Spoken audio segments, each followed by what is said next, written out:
In our last episode, we created a generic state machine using JavaScript. Let's see how generic that code is by seeing if we can recognize a different regular expression with it.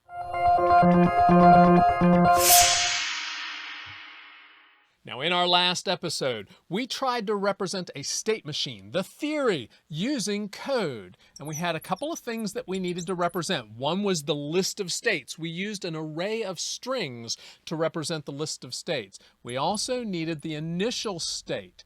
And the initial state, all we did was we created a constant that was equal to one of the states, one of the elements in the array of states. We also had our list of accepting states. And the accepting states, because this is plural, it had to be a set too. It was a subset. It was also an array, but the array contained elements just from states. We also had an input alphabet, and the input alphabet, well, we used a string, because all of the regular expressions we were going to use for this particular state machine simply took as inputs characters that you could take off the keyboard. And so we just simply made a string, and the position of that character in the string represented which one of the elements or which one of the elements of this alphabet we were using. Really, a string is sort of like an array, so it was really just an array of individual characters. We also had a transition function. Now, the transition function we did represent with a function. And so what you did was you passed a state and an input to this transition function, and it returned a state that you would go to if you were from that particular state and got that particular input. Now, to make the transition function nice and clean, we created a two-dimensional array. A two-dimensional array which was a list of the states and then the input possible values. So for example, if I had 5 states, there would be 5 rows, and if I had, say, 3 different characters that I could input, I had three, as the second position of that two-dimensional array, you had which character it was that was coming from it. So all the transition function needed to do was go to that array, and based on whatever state we had and whatever input we had, figure out what the next state was.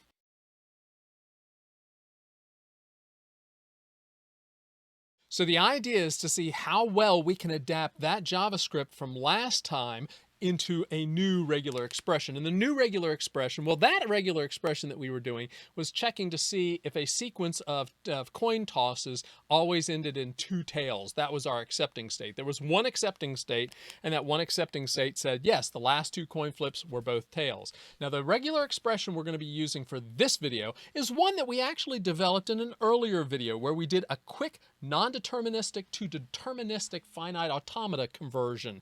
And it went something like this. If we start with a 0, have any number of 1s followed by a 1 or a 0. So that was our regular expression. And the way it would look was you had a 0 followed by a 0 with any number of 1s, so no 1s or a bunch of 1s, or you could have a 0 and a 1 bookending or any number of 1s in the middle. And so, expressions like 0, 0, that would work. 0, 1, 0, 0, 1, 1, 0, and so forth. Or 0, 1, 0, 1, 1, 1, 0, 1, 1, 1, 1, and so on.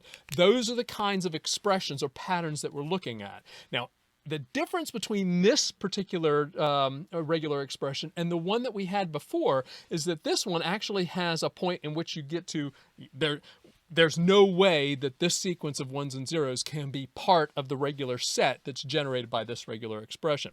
Let's go ahead and do the state machine diagram for this particular problem. So the state diagram went like this. You start out with your initial state. We're going to call this Q sub 0.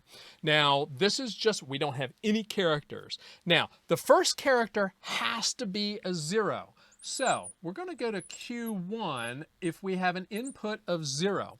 But if we have an input of 1, we're going to go to another state. And just because of the flow, I'm not going to number these in order. I've got 2 more states that I need to put in here. But if I get a 1, I'm going to go to the,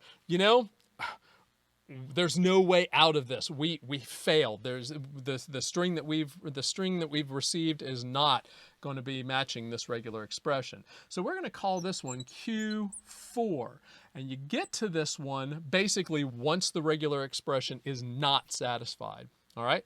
So if I go from Q0 to Q1 because I got the first digit, then what I'm looking for is any number of ones followed by a 1 or a 0.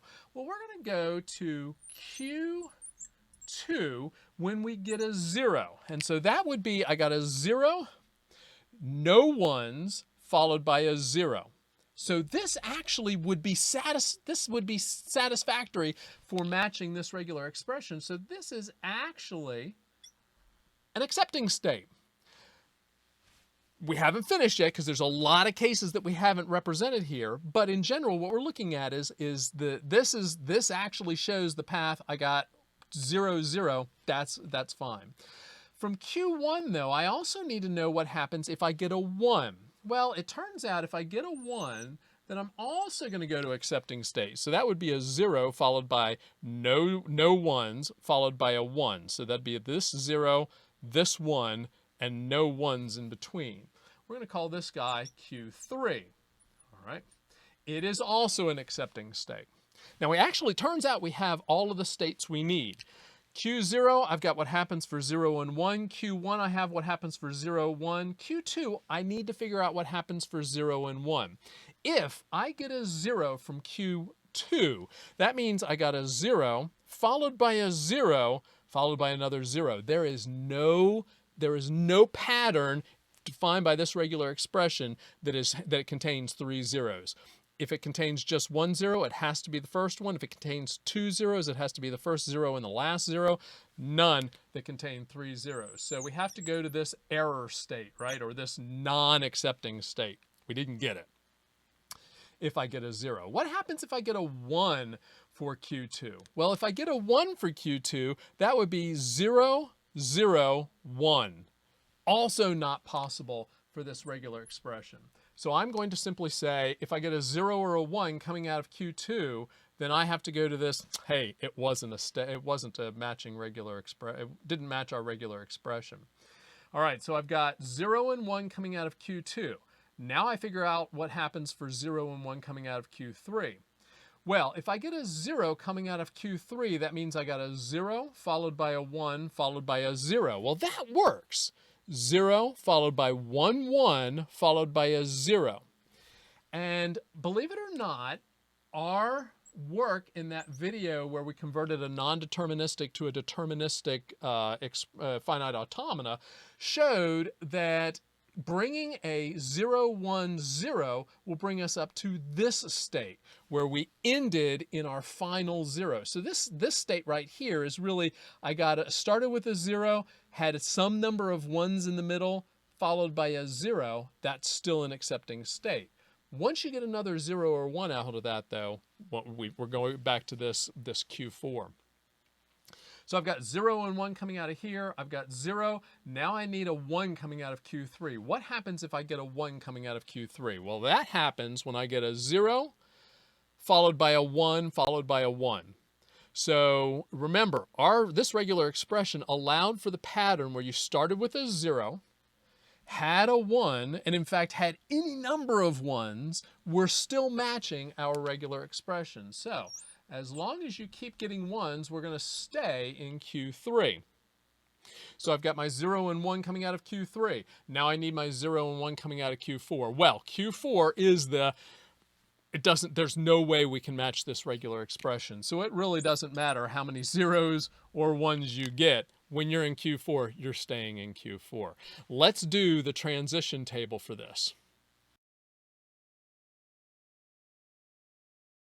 So we have our current state, right?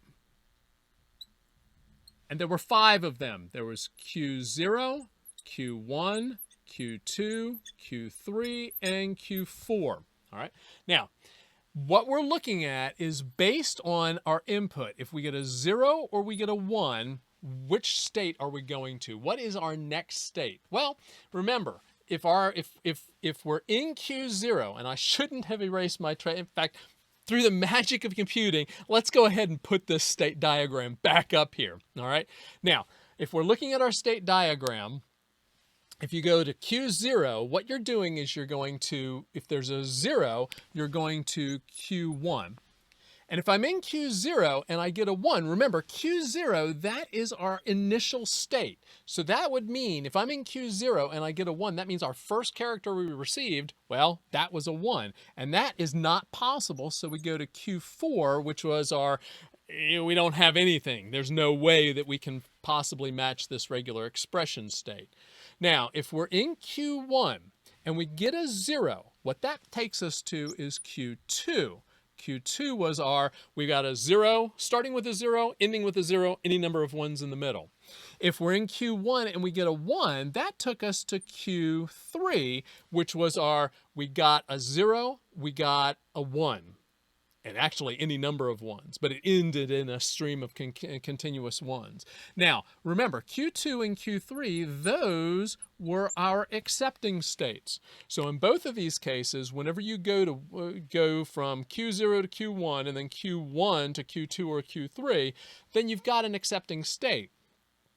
What happens when you're in the accepting state Q2 and you get a 0? Well, if you're in Q2 and you get a 0, you'll see that we go to Q4. Turns out if you get a 1, we also go to Q4. All right. In Q3, what happens when we get a 0 or a 1? Well, when we're in Q3 and we get a 0, we're going to Q2. If we're in Q3 and we get a 1, we're staying in Q3. And then last of all, if we are in Q4 and we get anything, once we're in Q4, we're not getting out. All right. Now, let's see how that translates to our code. Well, we're going to start out with the code that we had from our last episode, the one where we were trying to figure out if a sequence of heads and tails flips on a coin ended in 2 tails. So we're going to change things a little bit. Let's take a look at this code. First of all, let's change our regular expression that we're looking for to 0, 1, star, 0, or 1. All right. So that's what we're looking at. Now here is our array of states. Now remember, I added a last state, an additional state, in case somebody entered something that was not allowed in the input alphabet, or if we requested to go to a state that didn't exist. We'll show you that code in a second. But what we've got are, well, these 5 states, right? So we're going to do no characters received, all right? And I'm just going to make a notation here. This is index 0.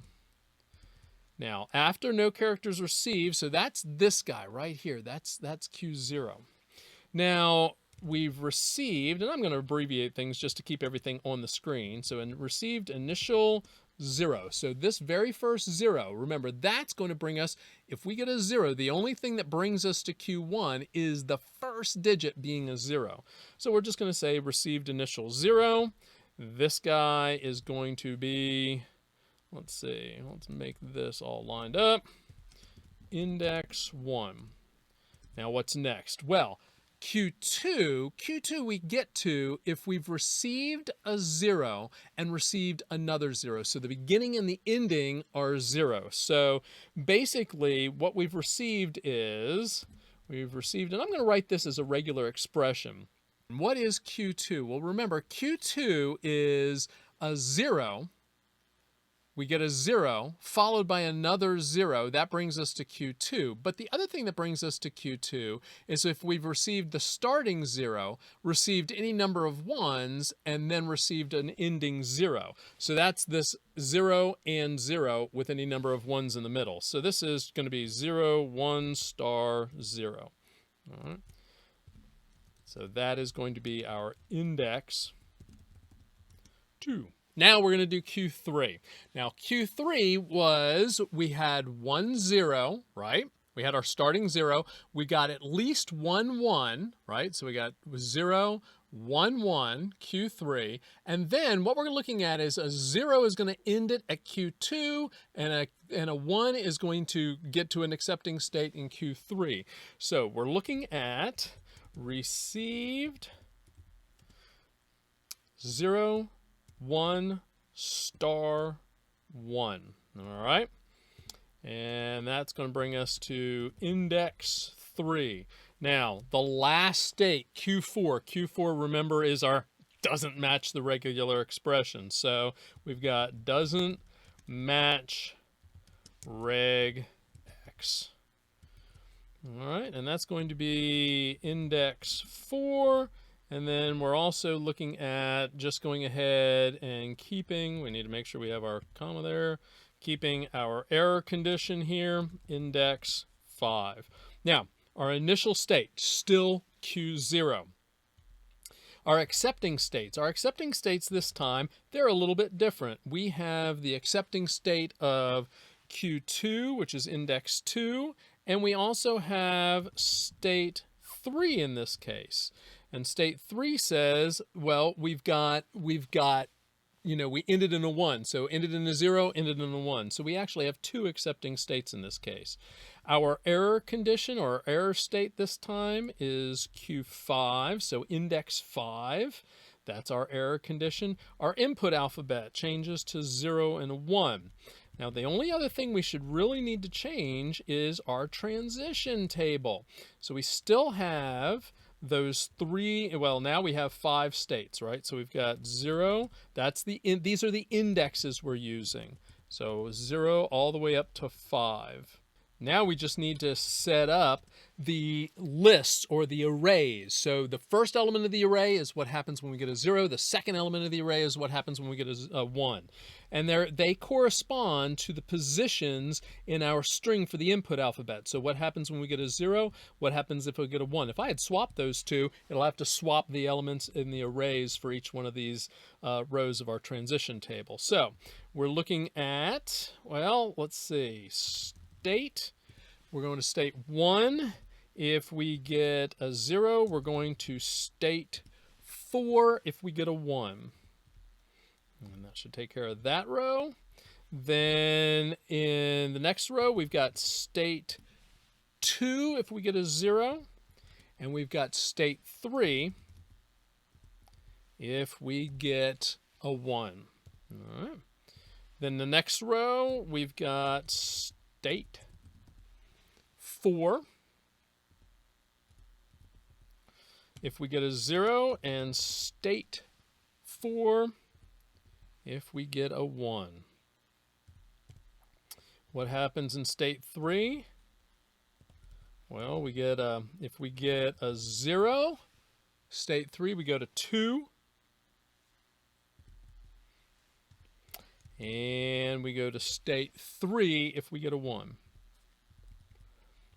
Now this one is the Q4. That's the state where, we've got a bad regular expression. So we go to state 4 and stay in state 4 if we get a bad regular expression.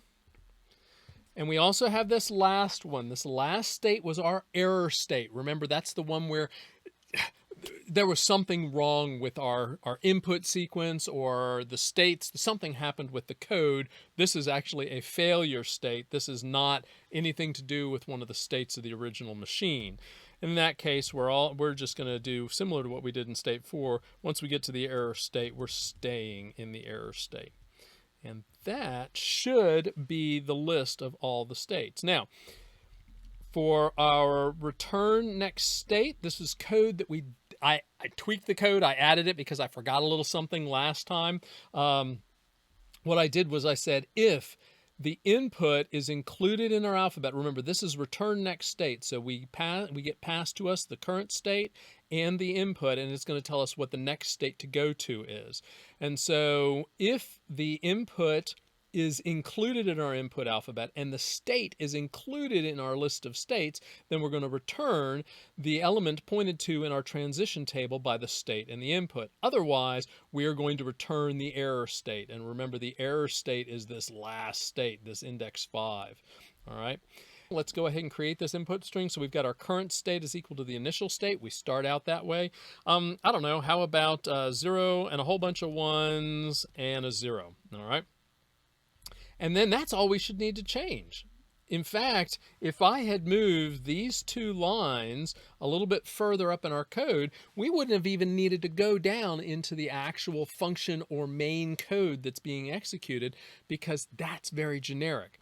And so let's go ahead and run this. Let's go ahead and save this as as an HTML file. We run this in HTML, and you can see whenever we start out in our initial state, then you get a 0. And once you get that 0, you go to received initial 0. Then once you get the 1, just like in our state transition table here, once you get a 1, we go to Q3, which is in our code, is received a 0 and then any number of 1s followed by a 1. And in fact, as long as we keep receiving 1s, we're going to stay in that state. But once we get that 0, that last 0, we're going to shift to a different state. It's still an accepting state. Notice that all of those lines show that those last states, those are accepting states.